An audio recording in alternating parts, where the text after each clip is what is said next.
सारे DNA report कह रहे हैं कि ब्राह्मण पुरुष ही आए थे, महिला लेकर नहीं आए थे, वो जंगली थे। सिल्वा रिपोर्ट 2017 का ये बताता है, ये तो बड़ा ही रिवोल्यूशनरी रिपोर्ट है। इसके ऊपर ब्राह्मणों ने एक लाइन में प्रूव कर दिया ये बहुत जंगली लोग हैं, हिंसक लोग हैं, असभ्य लोग हैं। और उसमें ये प्रूव कर दिया कि इनका वर्णाश्रम धर्म जो है वो अपने साथ लेकर आए। अब ये डीएनए ने केवल इनको विदेशी ही सिद्ध नहीं किया, बल्कि ये जंगली थे, असभ्य थे, यूरोपियन राष्ट्रों में इन्होंने विघातक। और अभी ये रिसर्च आ गए, इनकी भाषा भारतीय नहीं है, इनका धर्म भारतीय नहीं है, ये वर्णाश्रम सिस्टम वो साथ में हो गया। ब्राह्मण भी विदेशी है और ब्राह्मणों का जो धर्म है ये भी विदेशी। बाबा साहब अम्बेडकर ने ब्राह्मणों को विदेशी कहा, जिंदगी भर उनको विदेशी। 1952 में जो बात कह रहे हैं आज डीएनए उसको 26 नवंबर 1956 में काशी में कहा कि ये जो वर्तमान अपने आप को हिंदू कहने वाले लोग हैं ये नाग लोग हैं, ये जो मुसलमान लोग हैं ये भी नाग लोग हैं, और ब्राह्मण लोग घोड़े से आए। इसीलिए बाबा साहब ने 56 में आखिरी स्पीच में भी कहा ब्राह्मण विदेशी ही हो। अभी का जो सत्र का विषय है बहुत ही महत्वपूर्ण विषय है। सत्ता और मीडिया का उपयोग करके ब्राह्मणों को देशी साबित कर रहे हैं, एक बहस। और उसके साथ और एक विषय जोड़ा है, राखीगढ़ी में ब्राह्मणों का डीएनए नहीं मिला, फिर भी ब्राह्मणों को प्रचार में मूल निवासी बताया जा रहा है, एक षड्यंत्र का पर्दाफाश। साथियों, जब बामसेप का राष्ट्रीय अधिवेशन की तैयारी के लिए पूरे देश भर में हैंडबिल का प्रचार हो रहा था और जो ऑफिशियल फेसबुक साइट है उसके ऊपर उसका हैंडबिल भी पोस्ट किया गया था, तो पुणे के ब्राह्मणों ने तुरंत उसके ऊपर रिएक्शन दिया और 2, 3,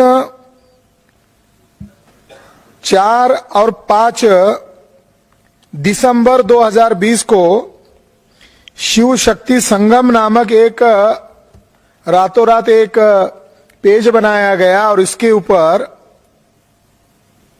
ब्राह्मण विदेशी नहीं है बल्कि वो इसी देश के निवासी है, ऐसा एक सीरीज चलाया गया अभी दिसंबर के फर्स्ट वीक में।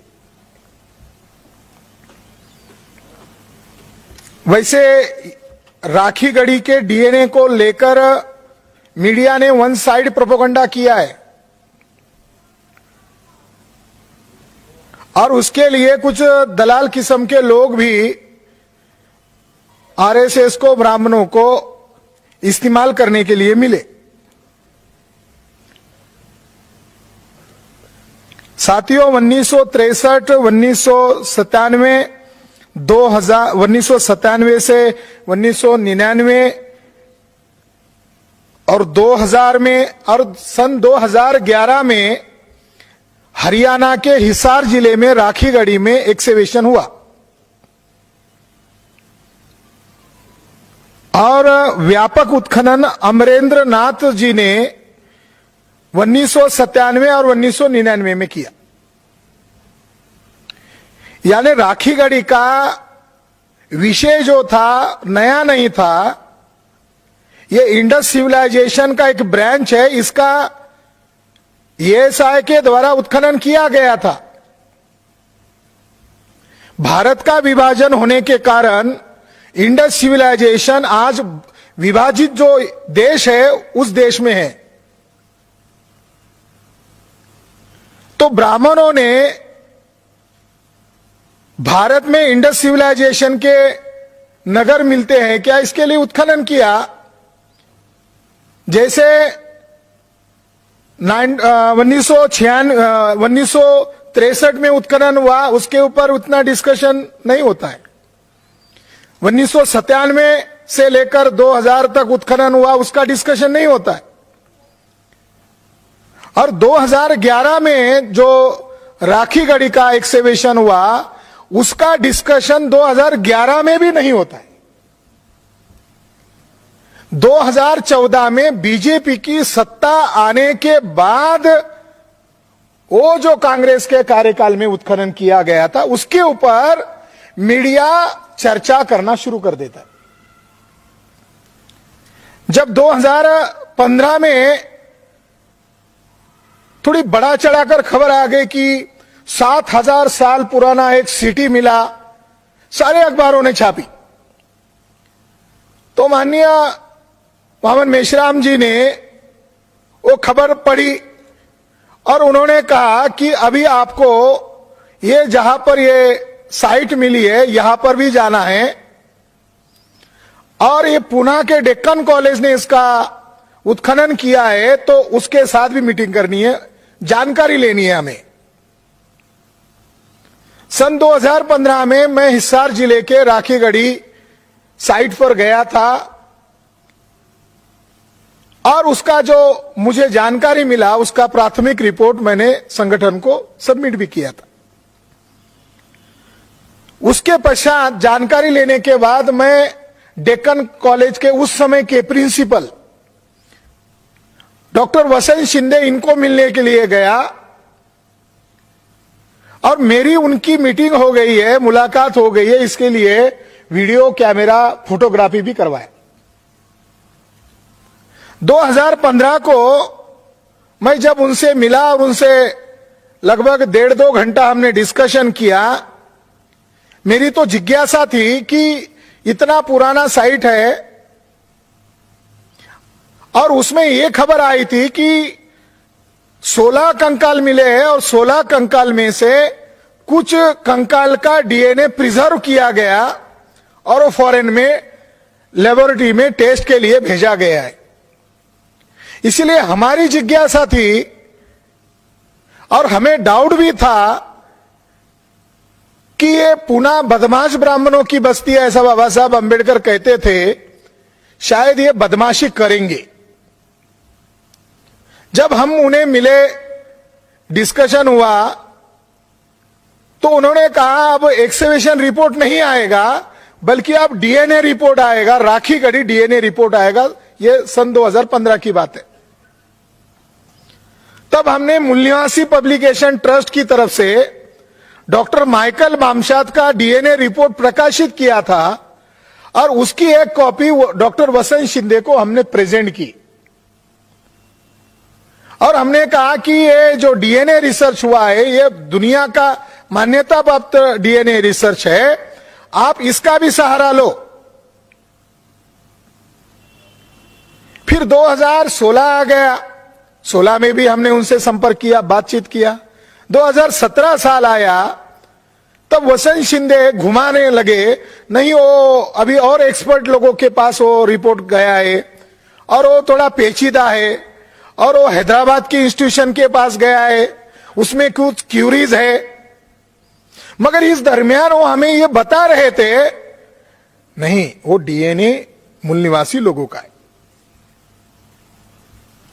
जब भी वसंत शिंदे से हमारी मुलाकात हुई, उस दरमियान वो हमें ऑफ द रिकॉर्ड बता रहे थे कि वो डीएनए मूल निवासी लोगों के ही है, बस अभी इसको आप डिस्क्लोज मत करो, बस थोड़ा ऑफिशियल रिपोर्ट आने दो, फिर सारी बात ओपन हो जाएगी। मैं वसंत शिंदे को एक ही बात के लिए आग्रह कर रहा था कि ये जब डीएनए रिपोर्ट आएगा, वसंत शिंदे जी, हम और आप मिलकर एक मंच पर डीएनए पर डिस्कशन करेंगे, आप आ जाना। साथियों, 2017 चला गया, 2018 साल चला गया और एक इंजीनियर है हमारे सीनियर कार्यकर्ता भाले साहब, मैंने उनको थोड़ा लालच देकर कहा, चलो हम 4500 साल पुराना एक कंकाल देखने जाते, आप आते हैं क्या? तो उनका भी इंटरेस्ट हो गया, बोले हम चलते हैं। और हम वहां पर गए डेक्कन कॉलेज में, तो वसंत शिंदे ने मुझे अपॉइंटमेंट दिया, मगर वसंत शिंदे को मिलना आसान नहीं था। अब एक नया बदलाव हो गया था। बदलाव क्या हो गया था कि वसंत शिंदे के कैबिन के गेट पर पुलिस लोग खड़े थे और वो गनधारी पुलिस लोग थे और हमें बहुत देर तक वेटिंग हॉल में बिठाकर उन्होंने रखा। हमें बड़ा आश्चर्य लगा कि ये आर्कोलॉजिस्ट है और इन्होंने राखी गढ़ी का एक्सकेवेशन किया है, तो इनको प्रोटेक्शन क्यों दिया जा रहा है? चलो उनको पूछ ही लेते हैं। जब हम उनसे मिले तो वो बदले बदले नजर आ गए, वो डर के माहौल में हो गए। और मैंने उनको कहा कि मैं जितनी बार आपको मिला हो, आप एज अ प्रोफेसर, आप वाइस चांसलर यहां हो, आपको कोई यहां आपका स्टाफ है, आपको सिक्योरिटी की जरूरत नहीं है, पुलिस क्यों है? तो उन्होंने कहा कि ये बताया जा रहा है ये बहुत सेंसिटिव रिपोर्ट है, इसीलिए मुझे सरकार ने पहले से ही सिक्योरिटी दी है।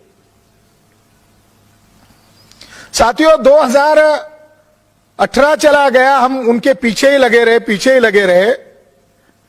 और जब परिवर्तन यात्रा कर्नाटक स्टेट में थी, अचानक अखबार में खबर छपकर आई कि राखी गढ़ी डीएनए सेल नामक इंटरनेशनल जर्नल में प्रकाशित हो गया है और वसंत शिंदे के नाम से ब्रेकिंग न्यूज आना शुरू हो गया।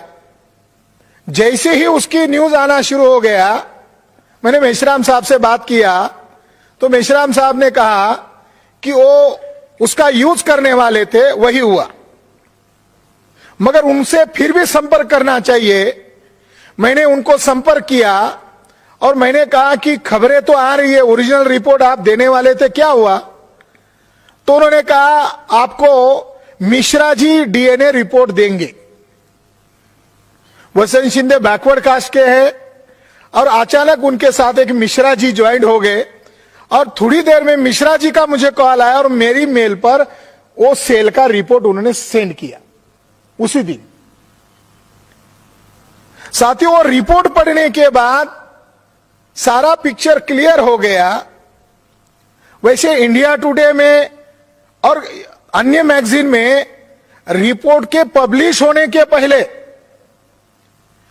हेडिंग के रूप में छापा गया था कि राखी गढ़ी में ब्राह्मणों का डीएनए नहीं मिला, ऐसा हेडिंग था। और जब हमारी वो मीटिंग हुई थी, हमने उनको उस मैगजीन का हवाला देकर कहा था ये तो खुशी की बात है कि ब्राह्मणों का डीएनए नहीं मिला।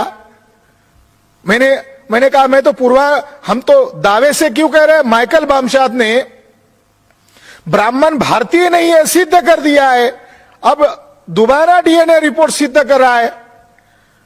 तो उन्होंने कहा नहीं खराज जी, वैसा नहीं है, वो मेरी मर्जी के बगैर छापा गया है। तो वसंत शिंदे यूज हो रहे थे, ये हमें पता है, क्योंकि डिले कर रहे थे, वो रिपोर्ट को जानबूझकर डिले कर रहे थे। तो मैंने उनको पूछा आपके संस्था के नाम से वो रिपोर्ट के बारे में कवर स्टोरी छपकर आ रही है, तो फिर आप डिफेमेशन का केस क्यों नहीं करते हो? तो उन्होंने मुस्कुराकर कहा जाने दो, इनसे क्या झगड़ा करना है। मगर थोड़ी देर में, वो थोड़ी दिनों में रिपोर्ट आएगा। रिपोर्ट जो आया वो रिपोर्ट का तथ्य और था और वसंत शिंदे ने प्रोपेगेंडा कुछ और किया। वो जो डीएनए रिपोर्ट का हेडिंग है, an ancient Harappan genome lacks ancestry from steppe pastoralist और इरानियन फार्मर्स, यानी उसके हेडिंग में ही डायरेक्ट लिखा हुआ है कि हड़प्पा सभ्यता की आनुवांशिकता में जंगली स्टेप पेस्टोरलिस्ट या ईरानी किसानों के गुणसूत्रों का अभाव है। अब ये स्टेप पेस्टोरलिस्ट जो है, ये ब्राह्मणों के लोगों का भूभाग का नाम है, वो जंगली है। डीएनए साइंटिस्ट भी उनको असभ्य समाज मानते हैं, स्टेप पेस्टोरलिस्ट, जंगली लोग। और जो रिपोर्ट आया, वो रिपोर्ट के अंदर डायरेक्ट लिखा हुआ है। क्या लिखा हुआ है?